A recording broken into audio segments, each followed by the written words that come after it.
ஓம்காரம் பகுதிக்கு மீண்டும் உங்களை வரவேற்கிறோம். கும்பகோணத்திலிருந்து சரவணன் எழுதியிருக்காங்க. சுவாமிஜி, எனது மகனுக்கு திருமணமாகி 1 வருடம் 5 மாதம் ஆகின்றது. 6 மாதத்திற்கு முன்பு ஒரு ஜோதிடரிடம் ஜோதிடம் பார்த்தோம். அவர்கள் ராகு கேது தோஷம், காளஹஸ்தி சென்று மகன் மருமகள் இருவரும் சென்று தோஷம் தீர்க்க சொன்னார்கள். பின்பு கும்பகோணம் சென்று பிரம்மஹஸ்தி தோஷம் தீர்க்க சொன்னார்கள்.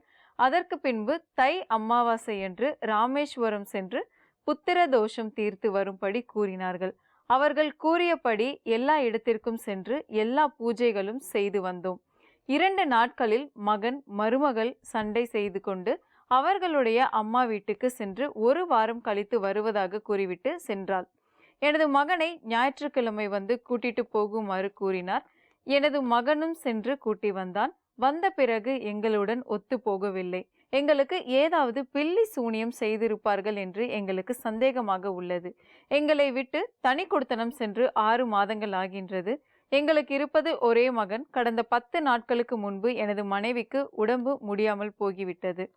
இது போன்ற கஷ்டங்கள் நிறைந்து உள்ளது. எங்களுடைய பிரச்சனைகள் தீர்வதற்கு சப்தரிஷி வாக்கியம் மூலம் ஏதாவது ஒரு பரிகாரம் கூறுங்கள் ஐயா.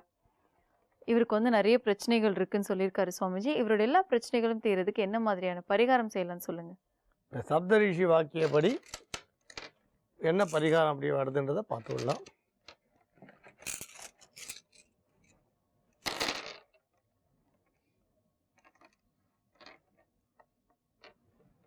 முதல்ல ஒரு விஷயம் என்னென்னா, செய்வினை தோஷங்கள் எதுவும் கிடையாது.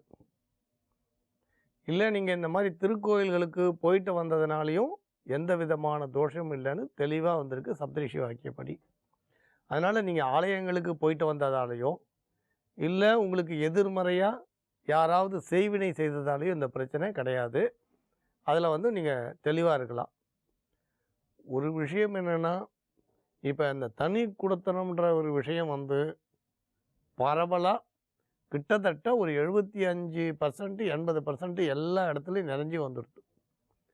இது வந்து உங்கள் குடும்பத்தில் மட்டும் இல்லை, எல்லா இடத்துலையுமே இது 75-85% இப்படி தான் இருக்குது. அதில் எந்த விதமான உங்களுக்கு சந்தேகமும் வேண்டாம். நீங்கள் இந்த வயதானவர்களுக்கான ஆசிரமம் நிறைய இப்போ பார்த்துக்கிட்டே இருக்கீங்க. இந்த கோளாறுகளால் நிறைய வயதானவர்களோட ஆசிரமங்கள்லாம் வந்துக்கிட்டே இருக்குது. ஆனால் இதுக்கு 2 காரணம் சொல்லலாம். வயதானவர்கள் ஒரு 50 வருஷம் பின்னால் இருக்கீங்க. இந்த தலைமுறை இன்னும் ஒரு அட்வான்ஸாக ஒரு 10 வருஷம் முன்னால் போயிட்டா. இந்த பெரிய பள்ளத்தை அவ்வளவு சுலபத்தில் வந்து நீங்கள் நிரப்பவே முடியாது. இந்த பெரிய பள்ளத்தை நீங்கள் அவ்வளோ சுலபத்தில் நிரப்ப முடியாது.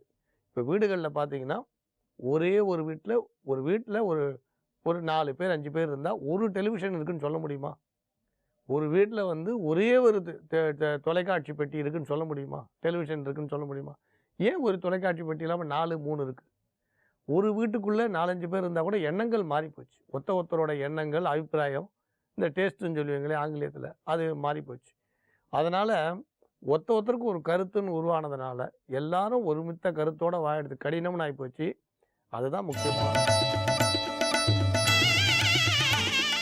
ஜி தமிழ் தொலைக்காட்சி நேயர்களுக்கு வணக்கம். ஒளிமயமான எதிர்காலம் நிகழ்ச்சி மூலமா ஓம்காரம் பகுதியில் சந்திக்கிறதுல சந்தோஷம்.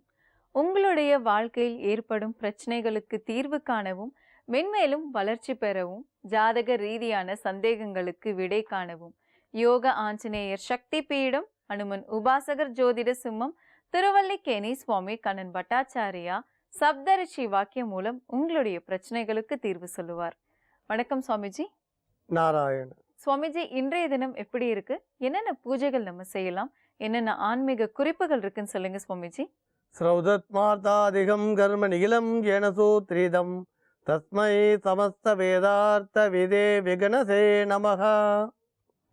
வக்ரதுண்ட மகாகாய சூரியகோடி சமப்பிரபா நிர்விக்னம் குருமே தேவா சர்வகாரேஷு சர்வதாம்.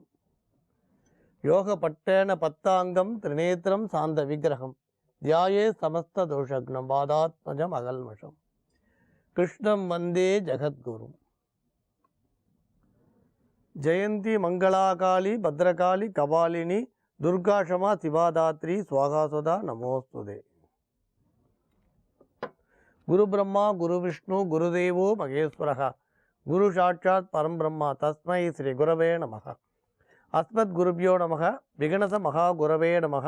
அனுமன் சுவாமிகள் ஆசிகளுடன். மங்களகரமான துர்மிகு வருடம் புரட்டாசி மாதம் 10ஆம் தேதி 26/9/2016 திங்கட்கிழமையான இன்று பல நல்ல தெய்வீக ஆன்மீக விஷயங்களை பேசலாம்.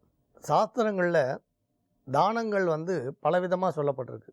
உங்களுக்கு எல்லாருக்குமே தெரியும், அன்னதானம், சொர்ணதானம், பூதானம், அப்படி நிறைய.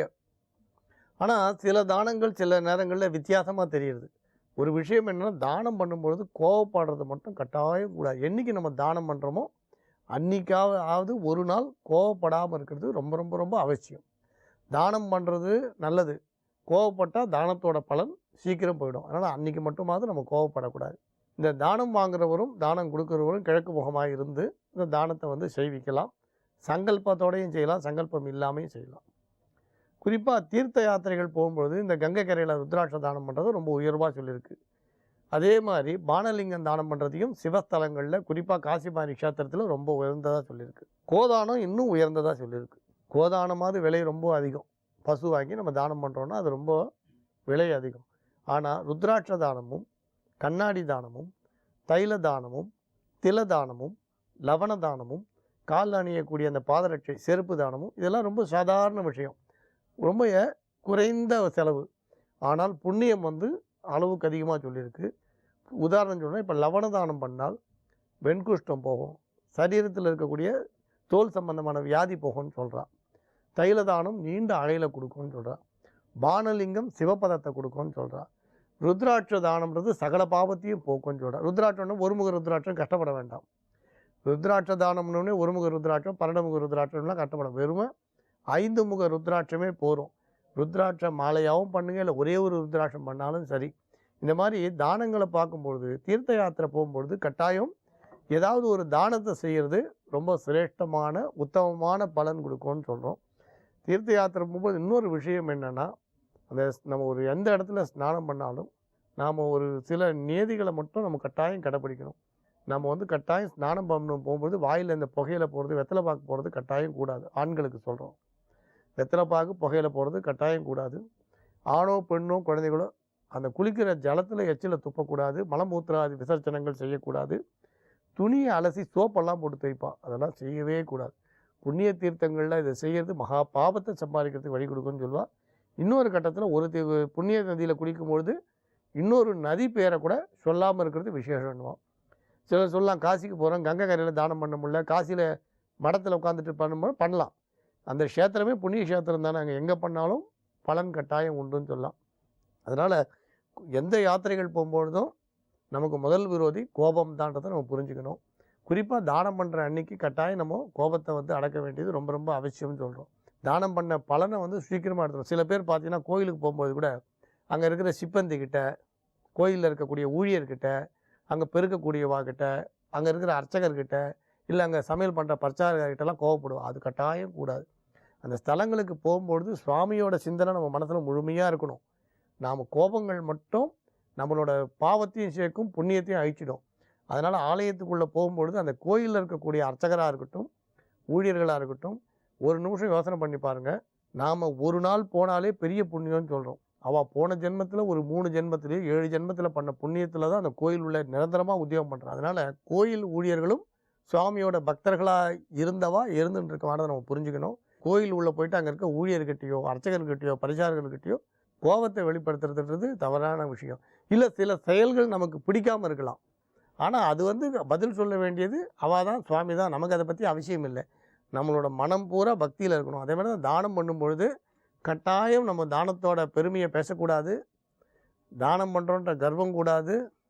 ஏன்னா கர்வம்னு வந்துட்டாலே அந்த தானத்தோட பலன் போயிடும். தானம் பண்ணுற அன்னைக்கு கோபத்தை வெளிப்படுத்தக்கூடாது. இதெல்லாம் கட்டாயம் அவசியம். ஆனால் தீர்த்த யாத்திரை போகும்பொழுது வைணவத்தலங்களாக இருந்தால் ஒரு சால கிராமத்தையோ, சிவஸ்தலமாக இருந்தால் ஒரு ருத்ராட்சத்தையோ தானம் பண்ணுறது நமக்கு பெரிய புண்ணியத்தை சம்பாரித்து கொடுக்கும். நம்புங்கள், நல்லதே நடக்கும்.